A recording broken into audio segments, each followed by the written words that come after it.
When it comes to settling in Civ 7, it is drastically different from the previous Civ games. One of the key things to note is it doesn't really matter where you settle your capital anymore. Previously, it was very important to make sure you're settling on a hill, making sure that you're getting all that production, but it's not the case here in Civ 7.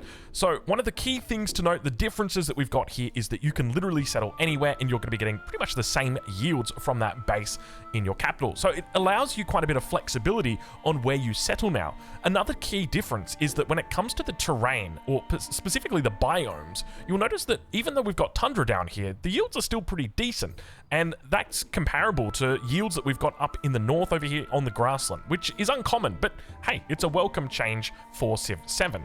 So let's talk about some of the key things that we're going to be looking for when we settle a city in Civ 7. If we take a look at our settler lens, that'll give us an indication on where fresh water is. Now, sometimes it won't always be accurate, but generally you can follow the rule. If it's red, there's no possibility of settling there. It's literally not possible. Yellow is going to be just your sort of middle ground where there's no fresh water, and green is going to be where there's fresh water. And the reason why you want to settle a freshwater city is because if you don't settle fresh water, it's going to take a hit to your happiness. And happiness, there's two components to it. Essentially, you've got a global component and you've got a local component, but we'll talk more about that later on in the video. So now that we know that, we want to prioritize a freshwater settle. Okay, so next up, we need to look at our resources. Some resources are going to be good in the early game, some resources are not going to be good in the early game. So as an example, we've got 20% gold towards purchasing units.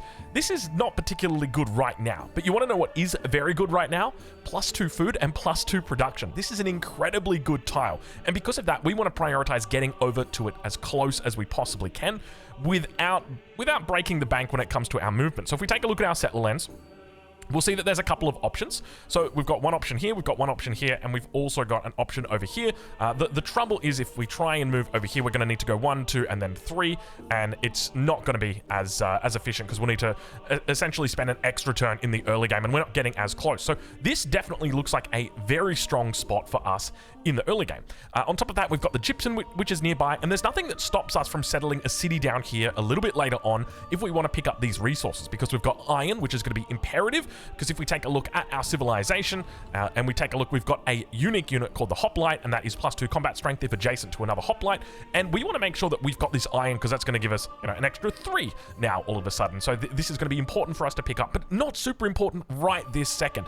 And even if we did settle a city where we could reach this, I don't think that we'd actually be going after this tile with our main capital, just because the yields on it aren't what we need right now. What we need is growth, and that's going to be our primary focus in the early game. So further to this cotton that I see and further to this gypsum that I see, I also see a beautiful navigable river, and these things are incredible when it comes to growing. Typically, you're going to have quite a few tiles, so the way that this one's looking kind of looks like it snakes around like this. So moving over towards this grassland could be absolutely amazing for us here. Because if we're able to move to this grassland tile, it means that not only do we get the cotton early on, not only can we expand to the gypsum, which is going to give us, and keep in mind, these are bonuses in addition to the yields that you see on these tiles. So we see +1 food, +1 gold, +1 happiness, throw on the 2 food, throw on the 2 production, and then for the gypsum, it's the same, +2 production on top of that science, on top of that production. So it is a really, really nice opening to have like this. So the main focus would be moving in over onto this grassland and taking our expansion here. But there's a couple of other factors that we need to consider, and that is your leader bias. So some civilizations, or some leaders in particular, have leader biases. And for Catherine, she's got a very specific leader bias. If we take a look at her bonuses, cities settled in tundra gain science equal to 25% of their culture per turn. Now, because we know that, it means that we want to settle in tundra. It doesn't necessarily mean we settle only cities in tundra, but it means that we want to prioritize cities in tundra. And if we had an opportunity to settle a city in tundra versus in grassland, then we'd want to try and take that opportunity if it was of equal value. So if we know that now, and we know that this city here is grassland, and this one would be tundra, then it would mean that we would want to prioritize this position over the grassland position. And if we made that mistake, if we settled it in the grassland, it would mean that we'd be missing out on that 25% extra. I mean, it's really quite literally 25% extra science, so it can definitely add up. So that is a huge consideration to make. But in addition to that, not only are there civilization or leader bonuses, there are civilization bonuses. Now, other leaders, so if we take a look at Trung Trak, she's got a bonus for tropical cities. So this is another thing that you want to be aware of. But as an example, if we take a look at Egypt, Egypt also has +1 production on navigable rivers. So moving away from navigable rivers could be quite punishing if you were playing as the Egyptians. So now that we've talked about resources, we've talked about the priority resources, let's talk about a couple of different ways that you can abuse the start in the early game, or the way that you can sort of bridge the gap here, because I want to get onto this cotton as quickly as I possibly can. Ideally, I'd like to be on this tile here. I can't. I'm going to go on this one. So let's talk about how we might actually get there as quickly as possible, or some mechanics that we can use to shuffle around citizens. So if we come through here, I think I just actually wasted a turn right there, my bad. If we come through here, we're going to open up with the scout, which is pretty standard. We'll jump in, we'll take this, we'll just... Oh, it's tempting to take the damage. So our first expansion, we want to be taking this gypsum, but we want to be moving out towards the cotton. So what we'll do is we'll come out, jump on the farm, we'll throw it down, we'll just grab just a couple of random things. I'm just going to throw another scout in the queue, and we're going to just end turn a whole bunch of times here. I'm not going to move my scout. I'm not too fussed about it. We're going to wait for our citizen to come out, and then we're going to be able to take the cotton. But then what we can do is we can actually shuffle around our citizens. So now that we picked up this early cotton, what we can do is take a look at our resources. You'll see that it's in here, and if that wasn't in here, you can see the difference in resources that will make. So it's an extra 2 production, extra 2 food, which is lovely. So what we can do, even though we've got the scout in queue right now, is we can take this and we can grab a granary, put the granary down on this farm tile right here where there's a farm, and move the granary to the top of the queue. And what that's going to do is that is going to evict that citizen. And what we can, if you want to be really cheeky, we can actually put the scout back. Doesn't make a difference. Just means it will complete our scout now. But that citizen is now homeless. It needs a new home. And that gypsum tile that we want to work, it's looking very, very juicy. So what we can do is dive down. Now we can take the gypsum. And if we take a look at our resource allocation, you'll see that we've got the gypsum in there. And just because of that, we go from a 6-6 opening capital to a 8-10 opening capital. It means that you've got a huge amount more production, a huge amount more food, and taking advantage of little techniques like this allow you to get ahead quite far in the early game just by using the resources that are available to you. So when you're settling, it becomes imperative that you consider these things. Consider leapfrogging, because this is what I call it. I call this leapfrogging a citizen out. I mean, some people might even call it eviction, but this is one of the ways that we look to try and bridge that gap in the early game and make sure that our starts are as successful as possible. So let's take a look at another start. So keep in mind that every single leader has got different biases. Every single civilization has got different biases. And that means, because of that, your starts are going to require different considerations. But here we're starting with Napoleon on the Persian Empire, and Napoleon on the Persian Empire doesn't really have any leader or civilization biases, in the sense that there's something that you need to consider. You've got biases in your starting location.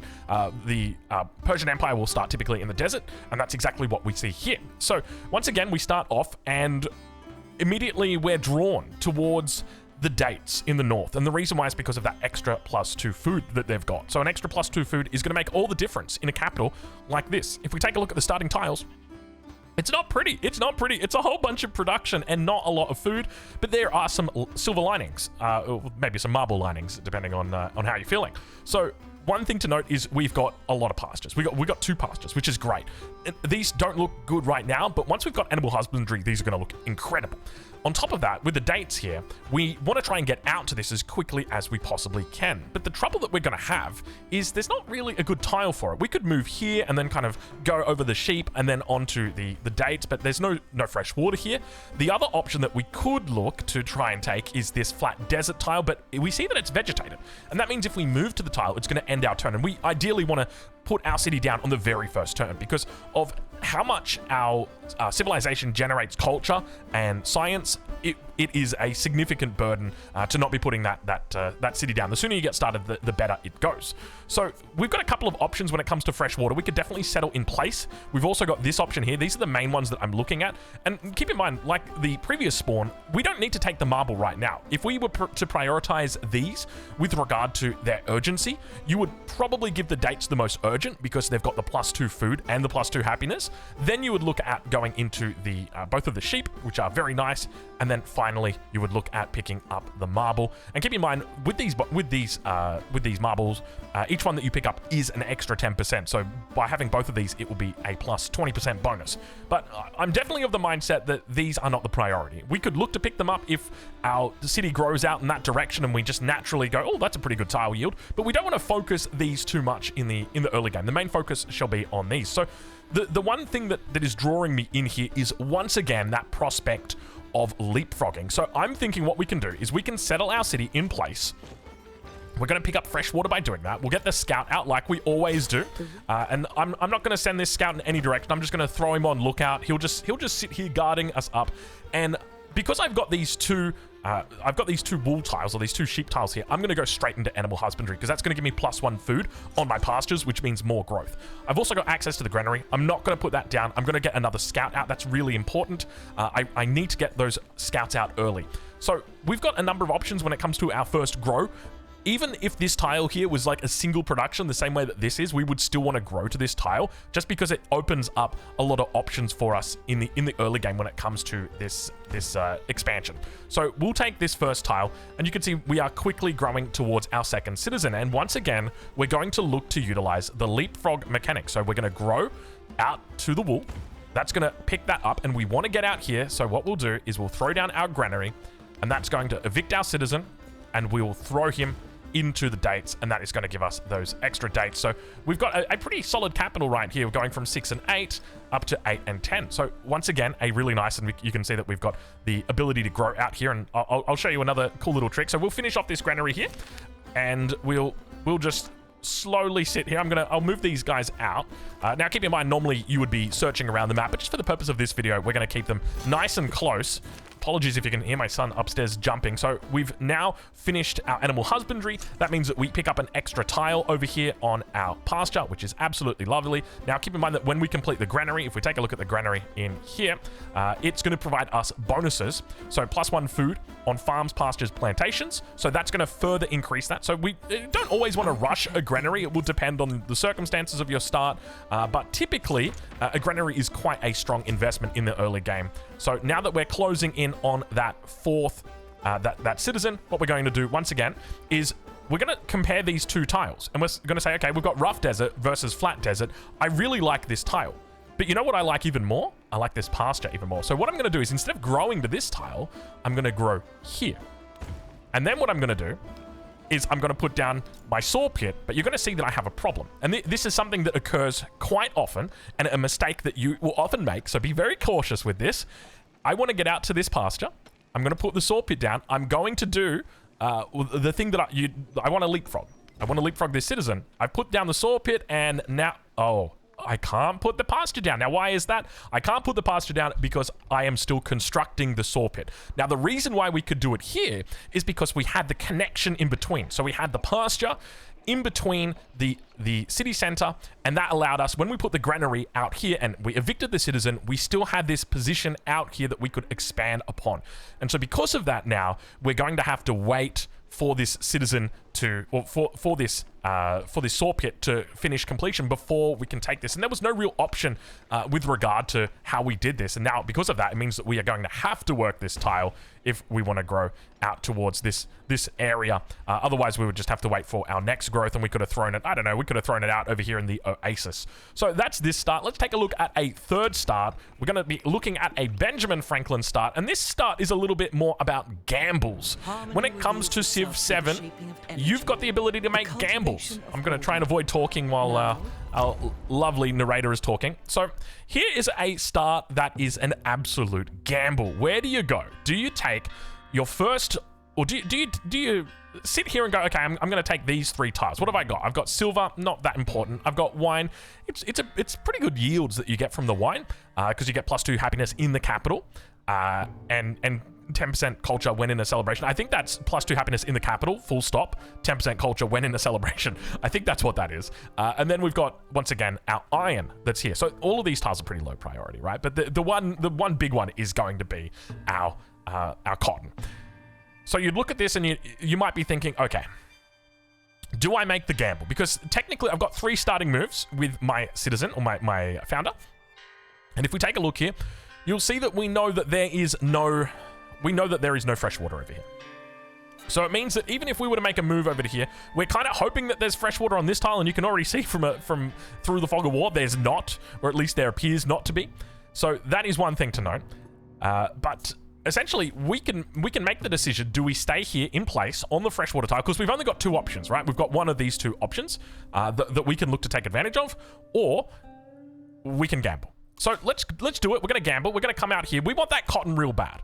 So we're going to come dive out here, and we're going to hope that there's fresh water on the other side and have a look at that. We have got ourselves, now keep in mind with fresh water, the way that it works, if it's a minor river, you need to settle on it. If it's a major river or a navigable river, then you can settle adjacent to it. So if we have a look here, we need to settle on that, and that just goes to show you can't trust the fog of war. Sometimes it might show you something that you think is going to be the way, but it is not what it seems. So once again, we'll go, so we've gone through one turn, now we're gonna have to go to a second turn to get over here and have a look at that. We found ourselves a little bit of ocean.